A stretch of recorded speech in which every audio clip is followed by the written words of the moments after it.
सरोकार। वृंदावन की खुशबू, राधा कृष्ण का प्यार, मुबारक हो आप सबको जन्माष्टमी का त्योहार। नमस्कार, मैं हूं सपना सिंह, आप देख रहे हैं प्राइम टीवी। जन्माष्टमी वो दिन जिसका इंतजार हर किसी को होता है, क्योंकि जन्माष्टमी का त्योहार भगवान श्री कृष्ण के जन्मदिन के रूप में मनाया जाता है। वहीं कन्हैया के भक्तों के लिए ये दिन बेहद खास होता है। यह त्योहार कृष्ण पक्ष की अष्टमी के दिन मनाया जाता है। जन्माष्टमी की धूम देश ही नहीं बल्कि विदेशों में भी देखने को मिलती है। और आज भगवान श्री कृष्ण का जिक्र क्यों हो रहा है, ये तो बताने की ज़रूरत नहीं है। पूरी पृथ्वी पर जिनका जन्म दिवस हर कोई मनाता है, कोई अपने बेटे के रूप में, कोई प्रेमी के रूप में, कोई पालनहार के रूप में और कोई ईश्वर के रूप में। आज के इस खास दिन में हम आपको बताते हैं आखिर जन्माष्टमी क्यों मनाते हैं और इसके पीछे की क्या प्रचलित कथा है। देखिए हमारी इस खास रिपोर्ट में। श्री कृष्ण है विष्णु के 8वें अवतार, सद्गुण के प्रभारी, द्वापर युग के अवतारी। देश विदेश में मचती है जन्माष्टमी की धूम। मथुरा में दर्शन भर से मिल जाता है पुण्य। भक्ति के आधार श्री कृष्ण से चलता है संसार। भगवान श्री कृष्ण के जन्म दिवस को जन्माष्टमी या गोकुलाष्टमी के रूप में भी जाना जाता है। ये एक वार्षिक हिंदू त्योहार है जो विष्णु जी के 10 अवतारों में से 8वें अवतार श्री कृष्ण के जन्म के लिए मनाया जाता है। ये हिंदू वर्षपत के अनुसार कृष्ण पक्ष के 8वें दिन को भाद्रपद में मनाया जाता है। हिंदू धर्म की वैष्णव परंपरा में से ये एक महत्वपूर्ण त्योहार है। भगवत पुराण के अनुसार इस दिन श्री कृष्ण की जीवन लीला को दिखाने भक्ति गायन, उपवास और रात्रि जागरण ये इस त्योहार का मुख्य भाग है। श्री कृष्ण को भगवान विष्णु जी का अवतार कहा जाता है, जो तीनों लोकों के 3 गुणों सतगुण, रजगुण तथा तमोगुण में से सद्गुण के प्रभारी हैं। भगवान का अवतार होने से श्री कृष्ण जी में जन्म से ही सिद्धियां उपस्थित थी।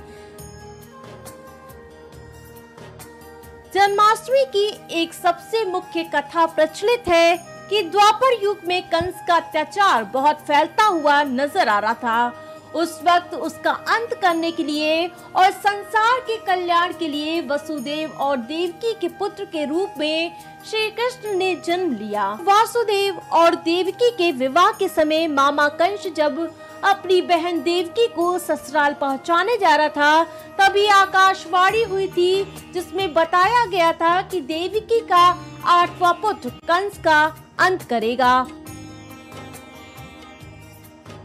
और वो 8वां पुत्र श्री कृष्ण ही थे, जिसके बाद कृष्ण लीला का आरंभ हुआ।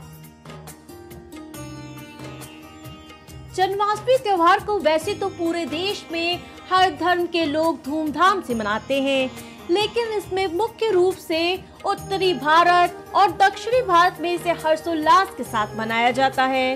इसमें रास लीला का आयोजन होता है, भजन गायन, भंडारे का वितरण और भगवत गीता का पाठ होता है।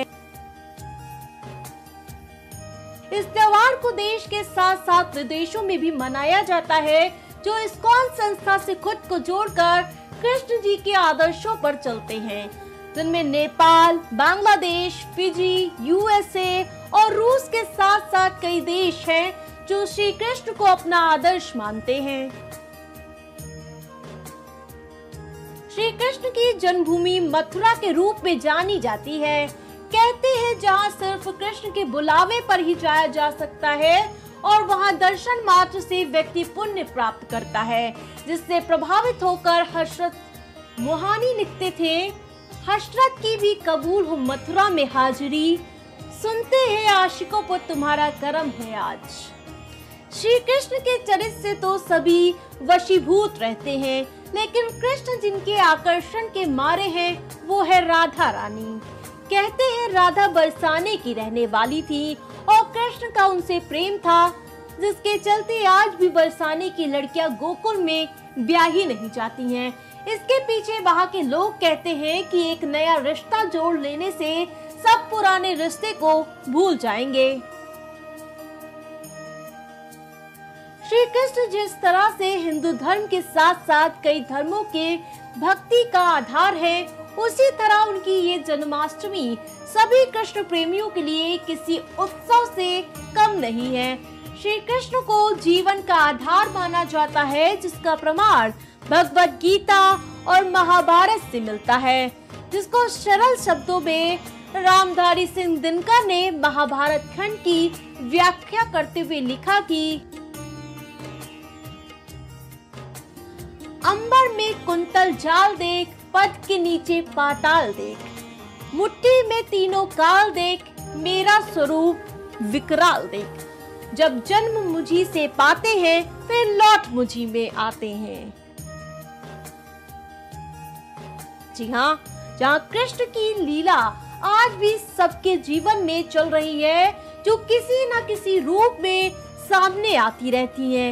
इसी के साथ आप सभी देशवासियों को जन्माष्टमी की हार्दिक शुभकामनाएं। भक्ति में विलीन रहे और जीवन को सकारात्मक बनाए रखिए। राधे राधे।